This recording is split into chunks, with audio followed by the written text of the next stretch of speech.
സ്വർണ്ണക്കടത്തിലെ case പ്രതി സ്വപ്ന സുരേഷ് ഇന്ന് വീണ്ടും ഇഡിക്ക് മുന്നിൽ ഹാജരാകും. രഹസ്യമൊഴിയുടെ അടിസ്ഥാനത്തിൽ തുടർ ചോദ്യം ചെയ്യലിന്റെ ഭാഗമായാണ് സ്വപ്ന ഹാജരാകുന്നത്.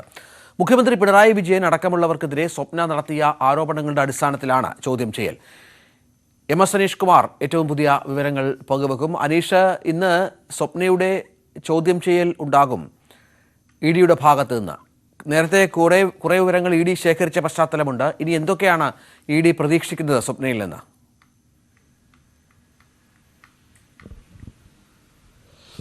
രഞ്ജിത്ത്, നേരത്തെ എറണാകുളം 1-ാം ക്ലാസ് മജിസ്ട്രേറ്റ് കോടതിയിൽ നൽകിയ രഹസ്യമൊഴിയുടെ അടിസ്ഥാനത്തിലാണ് ഇഡി ഈ കേസുമായി ബന്ധപ്പെട്ട അന്വേഷണം വീണ്ടും ആരംഭിച്ചത്. ഇതുമായി ബന്ധപ്പെട്ട് സ്വപ്ന സുരേഷിൻ്റെ രഹസ്യമൊഴിയുടെ പകർപ്പ് ആദ്യം ശേഖരിക്കുകയും പിന്നീട് സ്വപ്ന സുരേഷിനെ മൊഴിയെടുക്കാൻ വിളിക്കുകയും ചെയ്തു. ഏതാണ്ട് 4 തവണ ഇതിനകം സ്വപ്ന സുരേഷ് ഇഡിക്ക് മുമ്പാകെ മൊഴി നൽകാൻ എത്തിയെന്നാണ് നമുക്ക് മനസ്സിലാക്കാൻ കഴിയുന്നത്.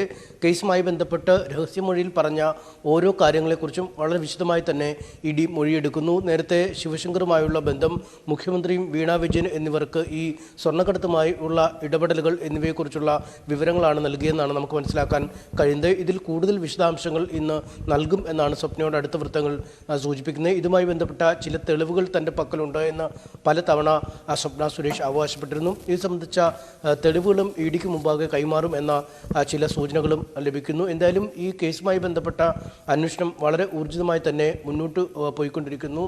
നേരത്തെ ഈ ഗൂഢാലോചന കേസുമായി ബന്ധപ്പെട്ട് സ്വപ്ന സുരേഷിനെ ക്രൈംബ്രാഞ്ച് സംഘം ചോദ്യം ചെയ്യാനായി വിളിപ്പിച്ചിരുന്നു. ഇതേ തുടർന്നാണ് ഇഡിയുടെ അടുത്ത് ചോദ്യം ചെയ്യലിന് ഹാജരാവുക, അല്ലെങ്കിൽ ഇഡി ചോദ്യം ചെയ്യുന്ന നടപടിക്രമങ്ങൾ അല്പം മാറ്റിവെക്കുകയും ചെയ്തു. ഇതിനുശേഷം വീണ്ടും ഇഡിയുടെ ചോദ്യം ചെയ്യൽ പുരോഗമിക്കുകയും ചെയ്യുന്നു.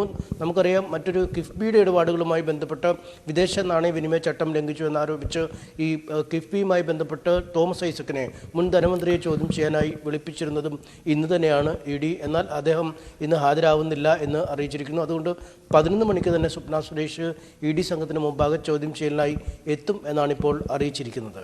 ശരി, MS അനീഷ് കുമാർ വിവരങ്ങൾ പങ്കുവച്ചു.